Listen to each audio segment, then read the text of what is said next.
What is up, guys? We are back with another video. We have patch 1.3.2 is finally out. Let's go. So let's go through it and see what we've actually got. So, hey there, sleepers. This update comes with an exciting introduction that you may have seen in our latest developer blog. PvE and PvP deep desert instances. Let's go! We also have changes to testing station bosses and loot, performance improvements, various fixes, and more. Take a look, try it out, and let us know what you think. We also want to mention that self-hosted servers will be enabled at a later date. There are more technicalities to sort before we would like to release it, but we'll be sure to keep you all updated on this. We know it's something many of you are looking forward to, so we're working hard on making it available as soon as possible. Alright, changes implemented during the public test client testing are marked in blue. You notice changes made based on player feedback. We will see about that. What juice have we got? Introduce PvE and PvP deep desert instances. All official worlds will now have at least one PvE and PvP instance of the deep desert. Alright, it's the split is here, guys. The split is here. Haga Basin is now fully PvE across the entire map, including the shipwrecks. I know a lot of you guys had arenas, and we had our own as well that we were practicing on, but oh well. Oh well. Made multiple changes to streaming distances to improve performance and memory usage. Altered drop rate of gear in Overland Imperial testing stations do not heavily favor specific weapons such as the Ancient Way and Pyro Rockets to make the loot drops more fair. Okay, we'll just have to see it. You never know about the rates until you actually feel it, you see it. Reduce the drop rate of less desirable items in Overland Imperial testing stations, such as steel suit pieces, to prioritize combat related items. So basically they got rid of like more trashy items. The amount of health bosses have when fought by groups has been lowered in the Overland Imperial testing stations. Yes! This means it's going to be easier for us to go in there with our groups and have fun together without being too crazy. The health of bosses and the number of adds that spawn during boss encounters when fought by groups has been lowered in the Overland Imperial testing stations. Thank God we're going to have less of those pesky enemies running around trying to kill us as we enjoy our testing stations. So that's really good as well. Features and changes. Technical and stability. All right. Made multiple changes to streaming distances to improve performance and memory usage. Okay. Improve client performance when characters fire ranged weapons. Okay, that's nice. Yes, there was a bit of lag with that as well, I believe. Reduce frame drop when large vehicles are surrounded by many other objects such as vehicles or placeables. Such good quality of life changes here, guys. This is really nice. Improved rendering performance of bases, shield visual effects. Improved vehicle collision detection performance near bases and other vehicles. Now that's also important with the buggies that were being used to push out containers. Shout out to the one person who knows. Improved performance on player journey updates. Various optimizations made to animation and UI. So basically, in a nutshell, this is kind of like helping with the stutter and like the, the FPS drop, all that kind of stuff. Going on to vehicles. Now, this one's in the PTC. Vehicle harnessing now ignores other vehicles' position between the carrier, ornithopter, and the target vehicle or container. So pretty much we'll go straight through to what it's meant to pick up, and it won't get anything wedged between the actual cargo container and the actual carrier. So less griefing, that's good. Updated the rules on using the vehicle backup tools modes, preventing, restoring, recovering, and relocating vehicles inside land claims without permission. Yes, that is good. If you're in someone's base, you can't really push things around using a vehicle, so that is good. Worldbuilding Exploration. Okay, all right. Oh, see the little handshakes? I see them, but we'll see. We'll see. Feedback regarding its difficulty in testing stations is something we've been observing closely and gathered that it can be much harder when playing as a group. We want to make the group boss fights more appealing and rewarding to play together. Therefore, we are lowering the amount of HP bosses have when fought by groups of different size. Okay, we'll continue to monitor feedback and participation and make adjustments when necessary. So, first up point here, reduced 2-player boss health by 3%, reduced 3-player boss health by 5%, reduced 4-player boss health by 10%. It's really nice.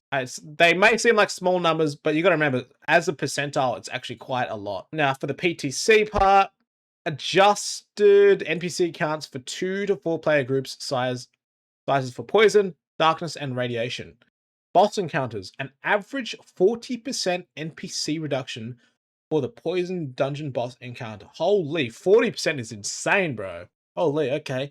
An average 20% reduction for the radiation and darkness boss encounters. All right, that's still a lot as well. Increase the cooldown of the radiation bosses. NPC spawning ability from 25 to 30 seconds. So there's a 5-second nerf there. The health of bosses and the number of adds that spawn during boss encounters when fought by groups have been lowered. Wow, okay. Yep, that's definitely going to help. Made tweaks to the first electrical puzzle in Imperial Testing Station 152 with the goal of it being less punishing and less repetitive if players play through it multiple times. Yeah, so having to like navigate around the different penny shields and then like not trying to get electrocuted at the same time, that is good as well. Altered drop rate of gear in testing stations to not heavily favor specific weapons such as the Ancient Way and Pyro Rockets to make the loot drops more fair. But I think this just makes it a bit more distributed evenly is what I'm gathering from that. So basically less trash in the actual good stuff. Increase the chance to get additional schematic drops in testing station loot. Ooh, that's really nice. So a lot of the times when you do those runs and you finally get to the chest and you pull out absolute garbage with maybe 2 schematics, hopefully you're going to be looking at more on your average runs as well. Onto this store journey and new player experience. All right. Reduce the waiting times for the arena in the Art of Canley by increasing the number of available instances.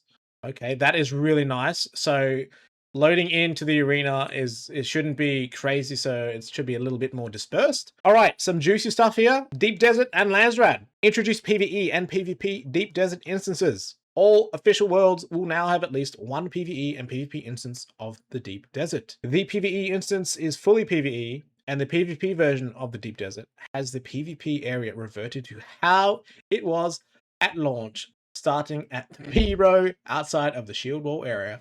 Woo! When you enter the Deep Desert from the overland, the instance selector now clearly indicates if the instance is PvE or PvP.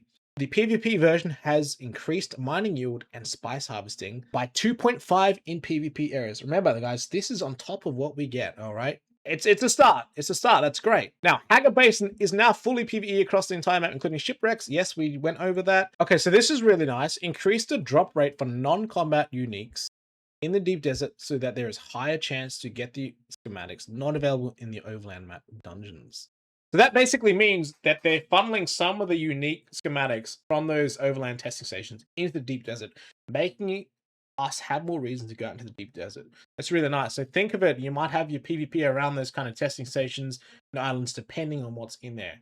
We'll take it. We'll take it. We'll take it. Updated all Landsraad mission recipes to only appear in the crafting menu when charges are available. Reduce the amount of fiber resources around the Wreck of Tish. For the PTC, the maximum distance at which the red vibration meter will show in the Deep Desert is increased from 500 to 1,500 meters, giving players more time to react to approaching worms triggered by other players further away. I think that's to help the griefing as well in PvE, so that is a nice start there as well. Going down, we have user interface. Names of the block players involved in events are now replaced by their default names, vehicles or placeables. The ability to toggle UI is now available inside dialogue sequences. Players can now paste Control V into their placeable vehicle rename text field. Oh, thank God. Confirm button will be active after a couple of seconds. Adjusted column names in the server browser to standard and custom and added a column for server provider. Updated red warning UI in the server transfer window to allow for 3 lines of text as to avoid scrolling. Added new custom server warnings in the server browsing when creating or transferring characters. Refresh server browser is now on right trigger to prevent overlap of controls. Correct controller text layout is now displayed along the PS5 controller image in the controls setting menu lab. That's good for people who are a bit more visual. Control image is now shown in the settings menu when playing on Steam Deck. That's good for Steam Deck users. Text labels are now visible in the Steam Deck controller pages. Voice chat toggle hold works with autofly and drive functionality now. Oh, that's great. Updated the text of the fragment upgrading trait to correctly refer to schematic patterns as these are what the trait works on. So it's less confusing to understand that trait. Updated the icons for Plastinium tier blood sacks and Litajohns to be distinct from other tiers.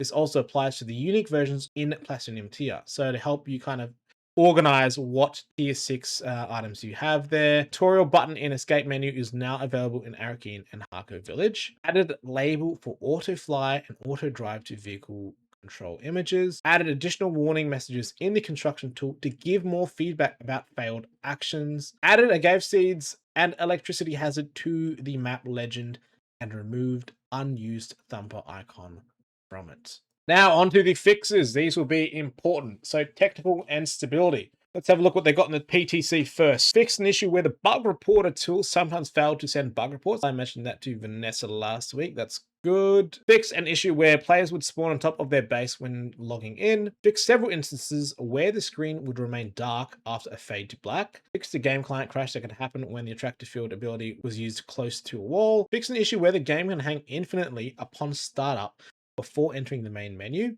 Fix the infinite connecting to server name issue when players try to connect to a server that is still starting up. Players muted by our automatic moderation system will now receive a whisper, notifying them why and when their mute will end.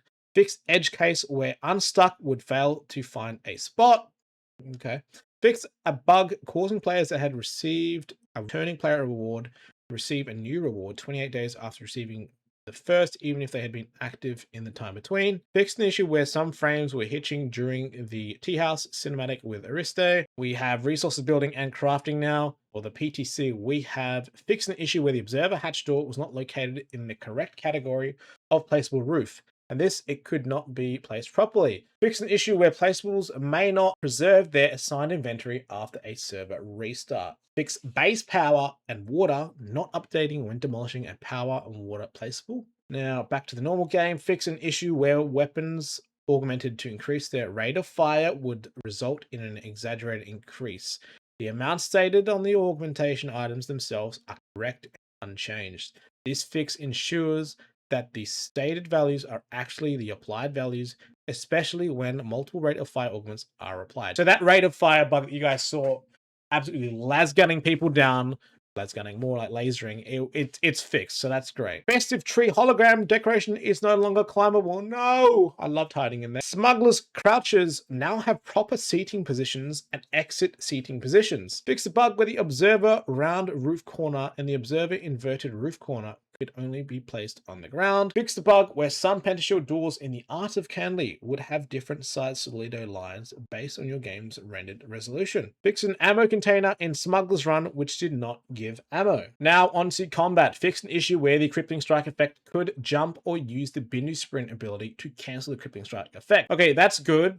This is in the PTC, but that's really good because Crippling Strike, oh my god, God forever rest its soul, has been nerfed for so long. Fix an issue where the targets affected by the magnetic attractive field received extra damage if the attacker had center of mass perk equipped. So that is going to be fixed, which has been like constant all the time now with center of mass perk. So that should do less damage. Targeting abilities that would sometimes fail to target NPCs should now always work. Fix the bug causing the effect of certain skills to not apply after logging out and back in again. Fix an issue where upgrading an activatable ability that is currently slotted would not initialize the new cooldown or cost properties before reslotting the ability. Taller NPCs can now reliably aim downward when attacking with melee. Fix an issue that caused camera rotation to get stuck after swapping weapon at the same time, at the same moment as getting staggered. Fix an issue that allowed high-grade drill shots and their unique variations to deal significant shield damage. Yes, yes, yes. As noted on their info cards, the burrowed darts do not damage shields, but rather strive to bypass them. So hopefully when you guys are running and you get drill shot, you don't just get popped out of the air. If that gets fixed, oh my god, you guys know who's coming for you. I'll be coming for you very soon. All right, fix an issue where health kits were sometimes not consumed after triggering healing. Fixed issue where spice prescience can be used infinitely by exiting and re-entering an overland map testing station. Oh man. Okay, yep, so no more resetting spice. Vehicles. So for the PTC, we have fixed an issue where a buggy mining turret was not functional after the vehicle recovery. Fixed an issue where harnessed vehicles would get stuck mid-air. Some previously lost vehicles will be sent to recovery, mainly vehicles that have been lost due to server crash right after restoring the vehicle from backup or recovery. Fixed the vehicle relocation, wrongly repairing vehicle durability. Fixed several tissues with vehicle abilities, triggering unintended unintentionally or stop working when spamming exit vehicle. Fixed an issue with vehicle abilities that sometimes cause them to work erratically when exiting or landing vehicles. Fixed an edge case that could lead to vehicles becoming not interactable. That is extremely annoying. Ornithopters now automatically leave vulture mode when a travel quest UI pop-up window appears, preventing them from crashing into the map edge. Yes, finally. Fixed ornithopter vulture mode not losing speed when going upwards. Okay, this is a big one as well. So when you'd go up like that, vulture, you wouldn't lose any speed. That is now going to be harder. So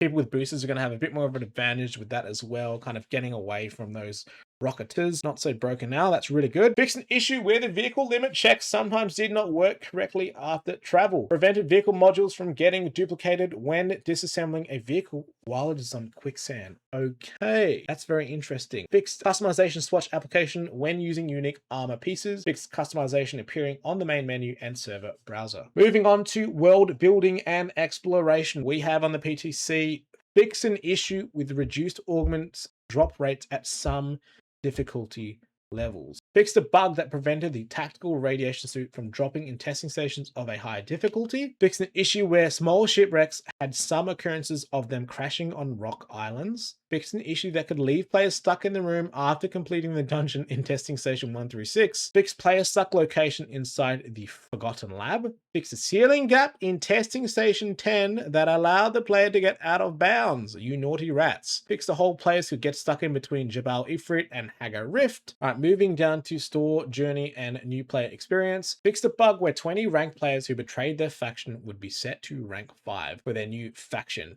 Note, for players ranked 6 to 19, they will be set back to rank 5 if they betray. Andre Ganan's contract chain should now show it's completed no matter what choice was made during the War Profiteer mission. Adjusted visuals and cues to make the exit in a deadly poison journey more clear. Fix the issue during Extinguish the Flames journey where a Saboid's helmet could become detached. Fix an issue with the journey after the next target not getting auto-tracked. Fix an issue preventing the boss in making a martyr contract wouldn't spawn. Improved collisions around the environment in the new player experience tutorial. Address collision issues in Old Carthag and Fallen Light. That's good. Address story inconsistency with Sinu referring to the player as Degenerate Killer prior to them speaking to Maxim Dubrov for the first time. Addressed an issue where MLA NPCs in the Breaking the Chains arena fight could get into a state where they wouldn't attack their target after attempting to use a sprint attack. Addressed the issue where some models appeared broken in the second spy stream. Addressed issue in which the screen would be partially faded to black in the bridge section of Hephaestus. Now, Deep Desert and Landsraad. Alright, fixed an issue where unrelated rewards would briefly be shown when viewing rewards at Landsraad House Representative. Fixed a case where the same Landsraad mission was offered repeatedly. Okay, so when you can get your quest stuck in that chain, you can keep spamming them. They fixed that. Fixed the issue where a Landsraad mission could be shared repeatedly with another player. Okay, so like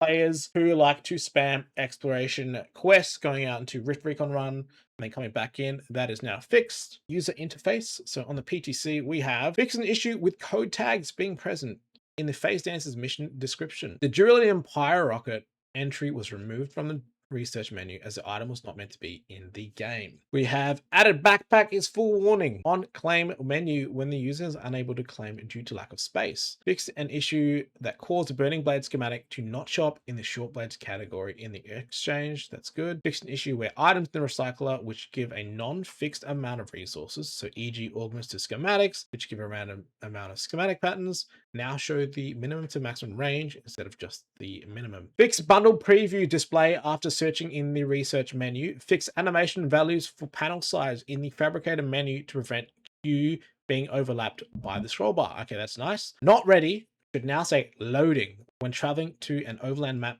point of interest. Increase the area the camera can see when zoomed out to be able to see the text of overland location rec of Hephaestus. Several issues with the customization not showing the correct visual and color swatches. Fix an issue with the character optimization options not defaulting to the player's current selections. Fix Explorer helmet to receive die pack customization.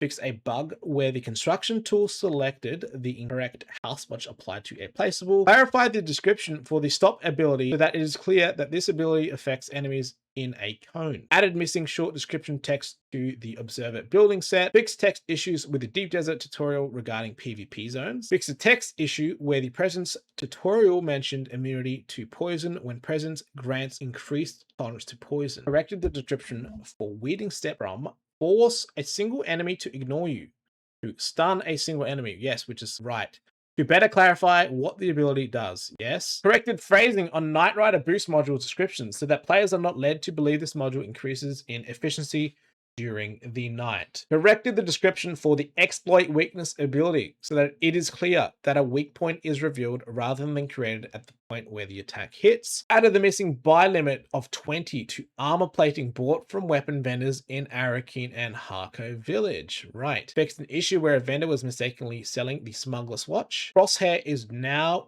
hidden when opening vehicle radial wheel. Remove duplicate reload UI from scoped rifle crosshair. Fix a layout bug for PS5 control images to now show the correct game inputs. Fixed an overlap issue on the ability hard UI on Steam Deck. Fixed an issue where the view map button in the journey menu details panel would not open correctly when using the keyboard shortcut. Fixed controller scrolling not working within the Landsraad missions menu. Fixed an issue where private chat messages would not show up after opening the chat window directly into the private tab. God, I hate that. Improved text on ban screen to reduce confusion regarding the ban length. Fixed various typos. All right, lots of fixes there, guys. Some of them are pretty good. Graphics, animation, and visual effects. So the first one for PTC is fixed flashing patrol ships. Back to the live game. Player and Ariste hand animations adjusted during certain cinematics. Fixed an unholstering glitch that caused issues with the scattergun. Fixed for no animation playing when stunned while holding rapier. Fixed an issue causing players to respawn